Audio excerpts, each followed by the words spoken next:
Welcome to another edition of Florida Newsmakers with our very special guest, Virlindia Doss, the Executive Director of the Florida Commission on Ethics.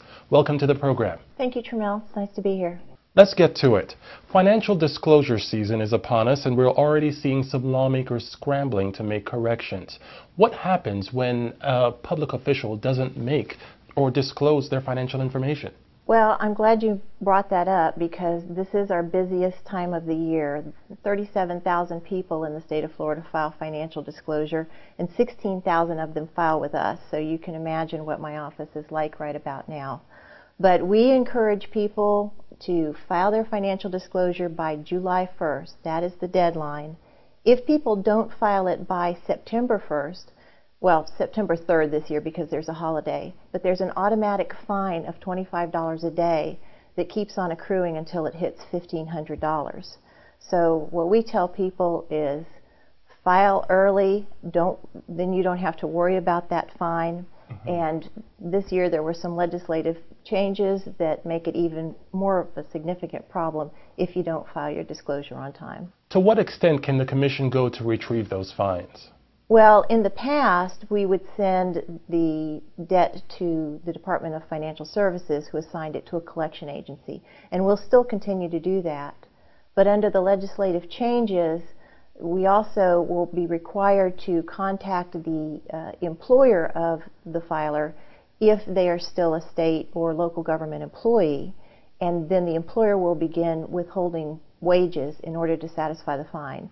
If the person's no longer a public employee, the Commission has the ability to garnish wages in order to recover that fine. I have to tell you, we take no pleasure in any of that, so we move heaven and earth to try and get people to file on time. To that end, the Ethics Commission over its lifetime has been accused of being a toothless tiger. What are you doing to change that perception? Well, I don't think we're a toothless tiger at all. I know most public officials are very concerned, they're very interested in doing the right thing, and we hear from dozens of public officials and employees every week that call us and ask for advice on proposed jobs that they're looking at getting, outside jobs, financial disclosure, conflicts of interest, and all of that. So I don't think we're a toothless tiger, and I don't think the public officials perceive us as that. But in response to that kind of criticism, I think in this past legislative session, the legislature demonstrated a high degree of commitment to and interest in ethics issues, and our Ethics Commission has been extremely gratified by that attention. On the other end, critics are also concerned about anyone being able to file a complaint. But when a complaint is filed, a public official, instantly their reputation is tainted. What's being done to speed up the review process to open and close a case? Well, we move as quickly as we can on complaints because that is our primary mission. We are the agency with the constitutional responsibility to investigate and report on allegations of breaches of the public trust. When a complaint comes in, it goes through a review process with our staff to see whether the allegations, assuming they're true, might constitute a violation of the Code of Ethics. It would have to constitute something that would be within our substantial jurisdiction. Then that complaint is investigated. We have 7 investigators for the entire state of Florida. So we investigate as rapidly as we can, and then it goes to the Attorney General's office for a recommendation as to prosecution. Now new legislation requires mandatory ethics training for public officials. Oh yes, that is a really interesting area, and we're very excited about it.